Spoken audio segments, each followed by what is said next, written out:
Marek, skús na začiatok stručne vysvetliť, čo je to vlastne spis Gorila, o čom je?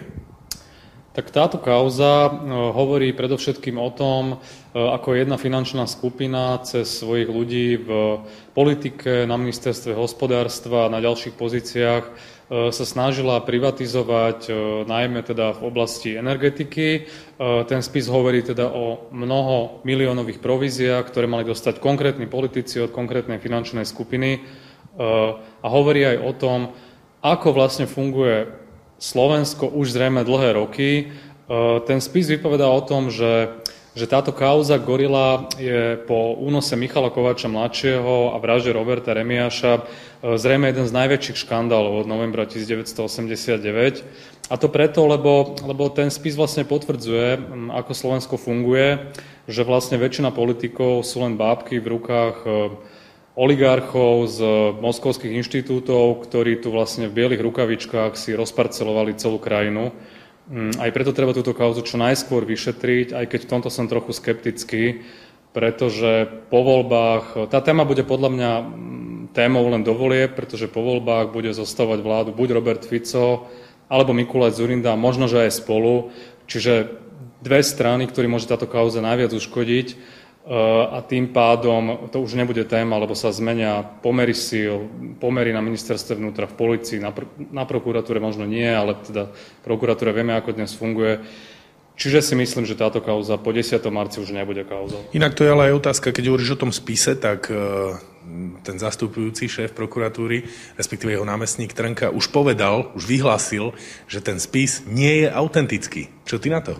No aj preto si myslím, že táto kauza nebude dotiahnutá do konca, lebo pán Trnka tým vlastne znovu potvrdil, že on sa nespráva ako prokurátor už dlhodobo, ale správa sa ako politik, ktorý si chce vlastne zabezpečiť podporu aj do ďalšieho volebného obdobia, respektíve podporu najsilnejších strán, čiže Smeru a SDKU, ktorým, ako som už spomínal, tá kauza môže veľmi uškodiť. Lebo keby to chcel pán Trnka zodpovedne vyšetriť túto kauzu, tak by si nechal otvoriť nejaké zadné dvierka a povedal by, že zatiaľ sa nepodarilo potvrdiť, že ten spis je autentický.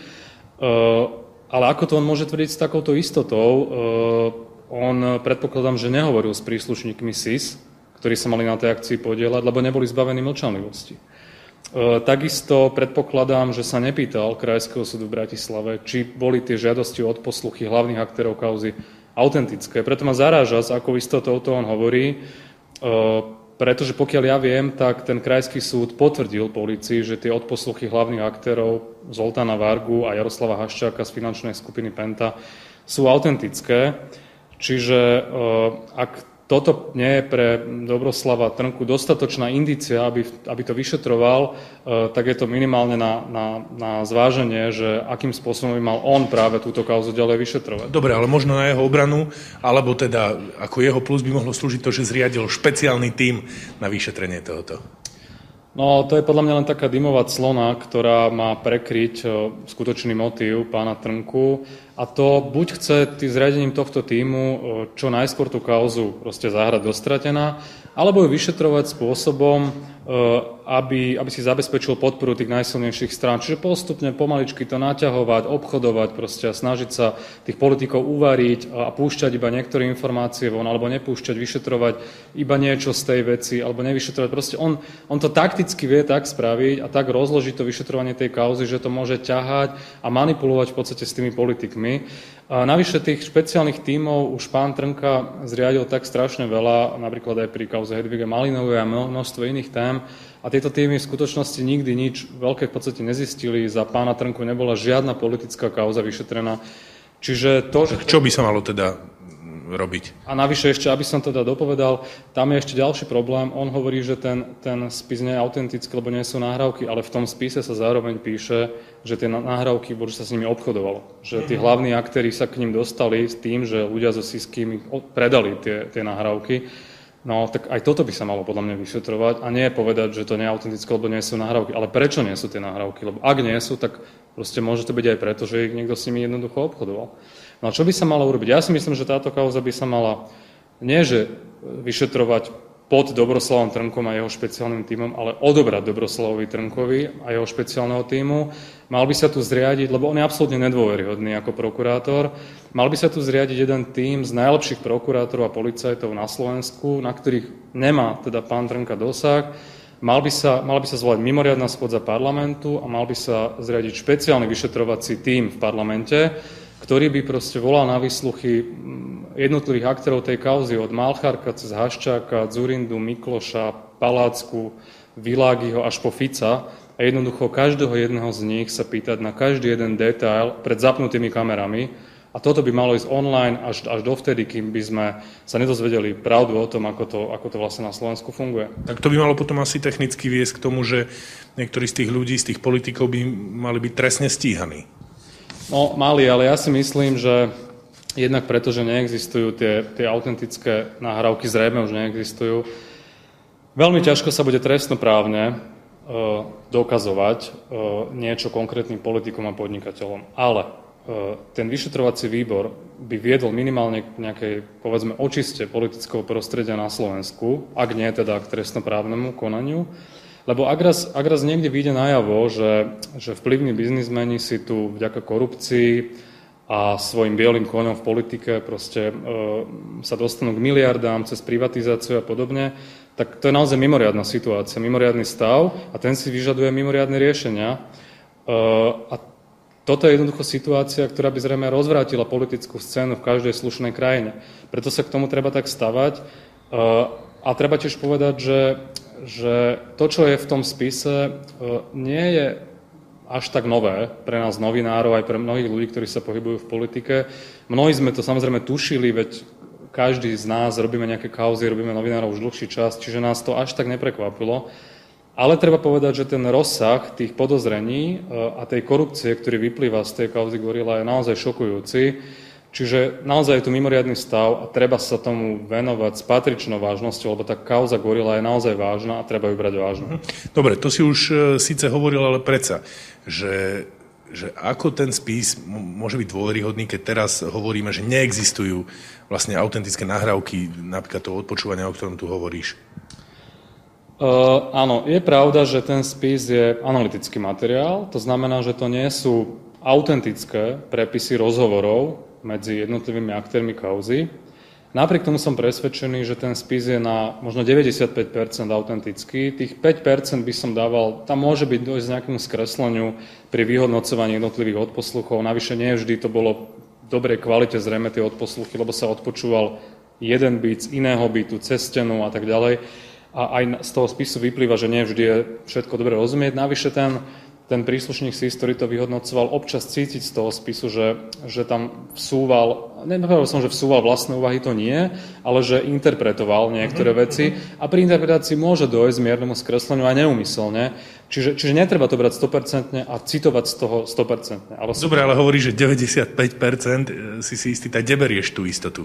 Vychádza to z nejakých reálnych dejov. Treba povedať, že tá istota moja spočíva v tom, že pokiaľ viem, tak krajský súd na žiadosť polície naozaj potvrdil, že tie žiadosti o odposluchy hlavných aktérov, Vargu, Malchárka a ďalších jednoducho existujú.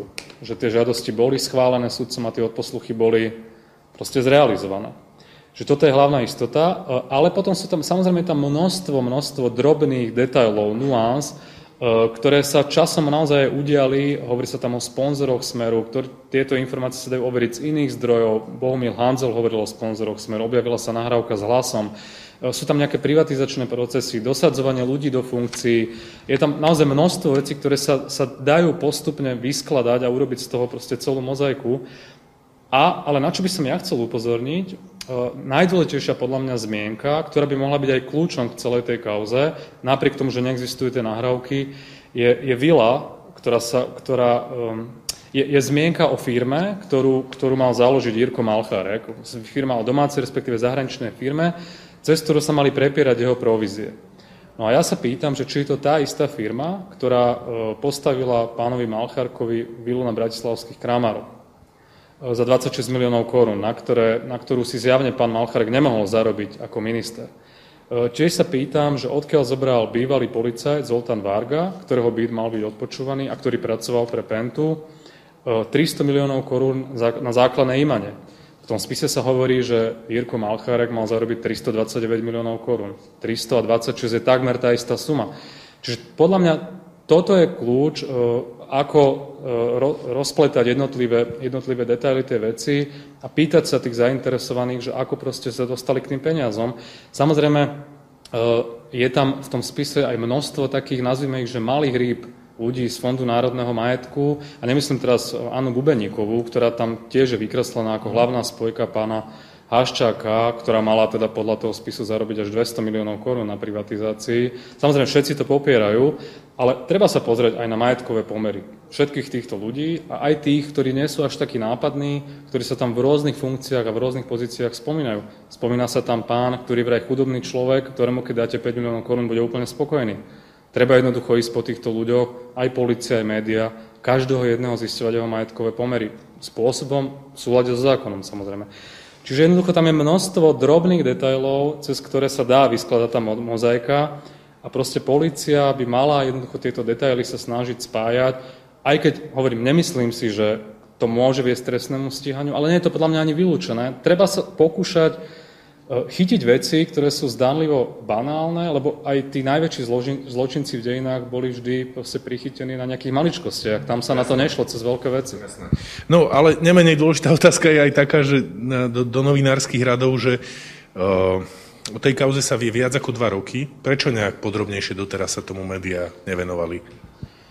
No tam je ten problém, na ktorý vlastne narážame už až 3 roky, by som povedal, a to je, že naozaj neexistujú tie autentické nahrávky. Je teda množstvo, ako som povedal, indícií silných, ktoré potvrdzujú autentickosť toho spisu, ale jednoducho, keď raz neexistujú autentické nahrávky, tak médiá jednoducho nechceli riskovať mnohomiliónové spory. Toto nie je bežný spor. Keby do toho išli bezhlavo, tak takýto súdny spor s ľuďmi, ktorí, nerobím si ilúzie, majú určite svojich ľudí aj na súdoch, takýto spor by mohol položiť každé, aj to najsilnejšie podľa mňa médium na Slovensku, lebo to by nebol spor o milión a ospravedlnenie, ale o 100 miliónov a ospravedlnenie, lebo naozaj to nie je bežná vec. Čiže jednoducho tie médiá boli opatrné dnes, keď už je ten spis vo verejnom priestore, niekto ho zavesil na internet, je tá situácia oveľa jednoduchšia, lebo sa už dá z neho vychádzať a už sa dá postupne tie veci overovať. Ale nikto si to jednoducho netrúfol. A ja viem, o čom hovorím, lebo sám som bol pred 3 rokmi, keď tento spis priniesol do redakcie SME Tom Nicholson, tiež redaktor SME, a bavili sme sa o tom, že ako to urobiť, ako to overovať, čo z toho zverejniť, či sa to vôbec dá zverejniť, či sa to dá napísať, či to je napadnuteľné a tak ďalej. Spolu s vedením redakcie sme to dlhé týždne riešili. Naozaj všetci sme mali záujem na tom to zverejniť a napísať, ale nevedeli sme nájsť naozaj vtedy spôsob, že ako to urobiť, tak my sme potom nakoniec padlo rozhodnutie, že to teda nepôjde, lebo naozaj nie sme vo fáze, aby sme to vedeli ustať, jednoducho ten spor. Tak sme sa s Tomom Nicholsonom snažili aspoň využiť informácie z tohto spisu.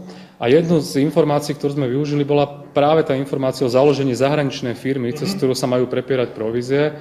A my sme s Tomom vtedy zistili, že takáto firma bola založená, nehovorím, že na prepieranie provízie, ale že bola založená čudná firma s pozadím na Cypre, do ktorej dali policajta Vargu, o ktorom ešte aj hovoria v tom spise, že stačí tam dať jedného človeka. A táto firma postavila naozaj Malchárkový dom. My sme to vtedy napísali, vtedy si to nikto nevšimol. My sme sa na to pýtali Trnku, ktorý bol vtedy generálny prokurátor, nezaujímalo ho to. Pýtali sme sa na to mnohých ďalších ľudí, zverejnili sme to s tým, že predsedom vlády bol vtedy Robert Fico, ktorý sám tvrdí, že má rád finančné skupiny ako koza nôž. Napriek tomu nepovedal ani pol slova. Ten Robert Fico, ktorý proste na Malchárkovi nenašiel proste suchú nitku. Všetci mlčali. Dnes vieme prečo. Všetci sú v gorile. Čiže, nehovorím, že Trnka, ale Fico a mnohí politici tam sú. Čiže to mlčanie bolo pochopiteľné. Treba povedať, že tomto naozaj potom ponúkal tento spis aj trendu a ponúkal tú informáciu, respektíve ten spis gorila aj týždňa. Tiež sme sa tu o tom bavili, čo sa s tým dá robiť a v podstate aj trend, aj týždeň z rovnakých dôvodov, ako sme to nezverejnili, lebo naozaj to riziko toho obrovského sporu a toho, že by sme to neustali, bolo veľké a naozaj to nebolo zverejnené tak, ako to je dnes, ako som už hovoril, že to nebolo vo verejnom priestore. Ale teda na obranu týždňa treba povedať, že že my sme urobili dve veci. Dvakrát sme o tom spise informovali. Raz ešte v apríli, keď sme Toma Nicholsona, ja konkrétne som ho požiadal, aby napísal, že čo sa deje s týmto spisom a prečo to prokuratúra zahrala dostratená. Alebo treba povedať, že polícia a prokuratúra to už raz vyšetrovali. A Tom Nicholson nám naozaj napísal článok, ktorý vyšiel v apríli v týždni, kde popisuje, že akým spôsobom prokuratúra tú kauzu proste zastavila. Takisto ja som potom písal v septembri článok v súvislosti s depešiami Wikileaks, kde som tiež spomínal, že tu existuje spis, v ktorom sa hovorí o korupcii, o pente, o energetike, privatizácii a tak ďalej. Čiže minimálne dvakrát sme o tom informovali. Čiže snažili sme sa vždy hľadať spôsob, ako z toho niečo využiť a niečo z toho napísať. Naozaj to nebolo jednoduché. A navyše my sme tu v takej situácii, že viem si predstaviť, že keby takýto spis dostal, povedzme, Spiegel v Nemecku, tak by vyčlenil 15 redaktorov na pol roka a tí by to naozaj overovali deň, noc a viem si predstaviť, že by sa možno dostali aj k tým nahrávkam a viem si predstaviť, že by tú kauzu dotiahli dokonca. Ale my sme tu na trošku iných podmienkach.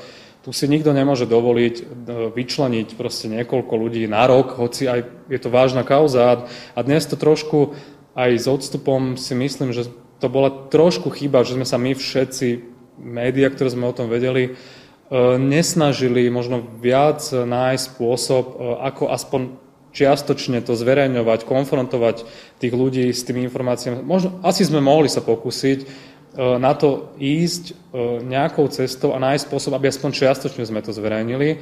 Ale ako hovorím, nemáme také podmienky, čiže bolo aj pochopiteľné, že všetky médiá boli trochu opatrné. Preto dnes, keď viem, že Tom Nicholson na tom prípade ďalej pracoval, viem, že o tom chystá knihu, treba mu držať palce a my všetci novinári by sme sa mali snažiť o to, aby pravda o tom, ako to na Slovensku funguje, konečne vyšla najavo. Mali by sme kontaktovať zainteresovaných, klásť im otázky, zisťovať majetkové pomery, proste urobiť všetko preto, aby sa táto kauza minimálne politicky dotiahla do konca, lebo naozaj tu nejde o fazulky.